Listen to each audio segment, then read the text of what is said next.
Nabi kata apabila matinya seorang insan maka terputuslah amalannya, melainkan 3 perkara. Pertama, sedekah amal jariah, sedekah jariah. Kedua, ilmu yang memberikan manfaat ataupun ilmu yang dapat diambil manfaat dengannya.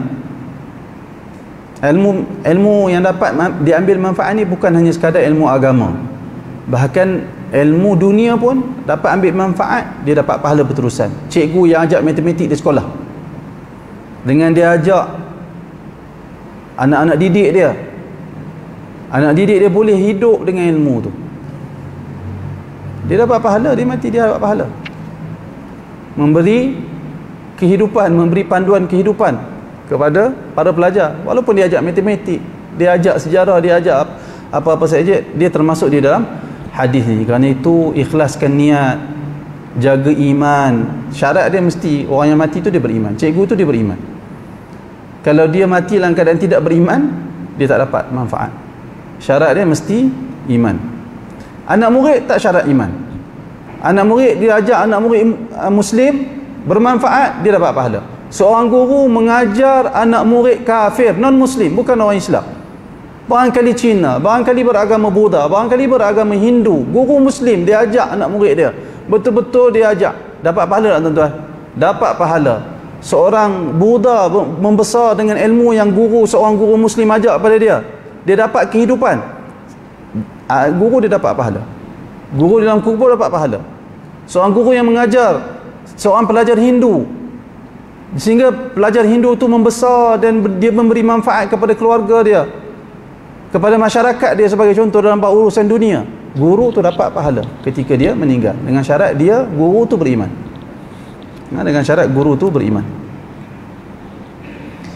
Al-Hafiz Ibnu Hajar radhiyallahu anhu berkata, apabila seseorang anak itu mengerjakan amal yang baik, ditulis baginya, yakni bagi bapanya, bagi ibunya juga seumpama amalan itu, dan begitu juga amalan-amalan yang jahat.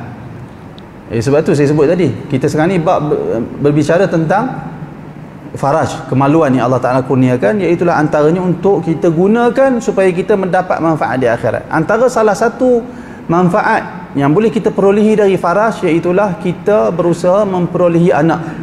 Anak yang beriman, dia salat, lalu mak ayah dia dapat pahala.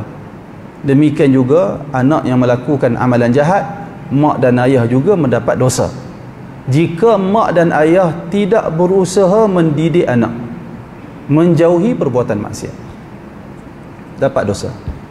Tapi kalau mak dan ayah tu telah bersungguh-sungguh berusaha mendidik supaya anak dia menjadi orang yang saleh, tetapi anak itu sendiri memilih jalan kejahatan, mak ayah tak ada kaitan. Mak ayah tak ada kaitan, kerana la taziru waziratun wizra ukhra.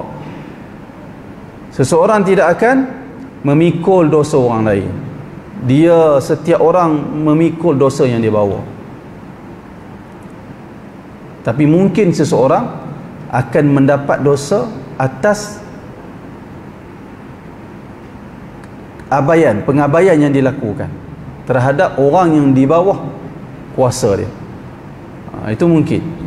Seorang anak yang membesar tanpa dididik dengan cara yang betul, setelah anak tu baligh, si anak melakukan kesalahan, tak salat sebagai contoh, anak tu tanggung dosa dia.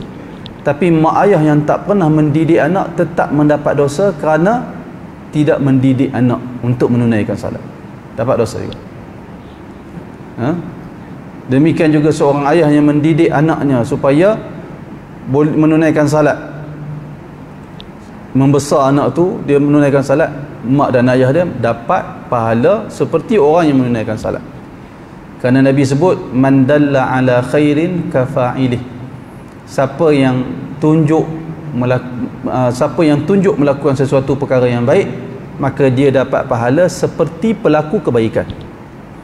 Jadi mak dan ayah yang mendidik anak supaya menunaikan salat, anak tu dapat pahala salat yang dia tunaikan, mak ayah juga dapat pahala seperti anak yang menunaikan salat.